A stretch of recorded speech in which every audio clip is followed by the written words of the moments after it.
د افغان ښځو پر کار او زده کړو بندیز په دې اړه د شویو پریکړو د لغوه کولو هڅې پیل شوې وروسته له هغې چې د طالبانو حکومت افغان میرمنې او نجونې له کار او لوړو زده کړو څخه محرومې کړې د ملګرو ملتونو سازمان په مشرۍ یو شمېر نړیوالو سازمانونو هڅې پیل کړي چې طالبان خپلې دغې پریکړې بیرته واخلي. په کابل کې د یوې نه دولتي ادارې کارکوونکي چې نه غواړي د امنیتي ستونزو له امله یې نوم په راپور کې واخیستل شي وایي د طالبانو وروستۍ پریکړې یې ژوند له سختیو سره مخ کړی. دا میرمن د خپل کار ځای نوم هم نه اخلي خو وایي هیله لري چې یوه ورځ بیرته خپل کار ته وګرځي.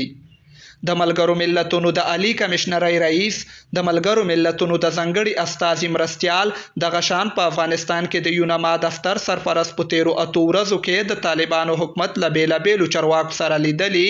او د طالبانو د وروستي پریکړې په تړاو یې بحثونه ورسره کړي.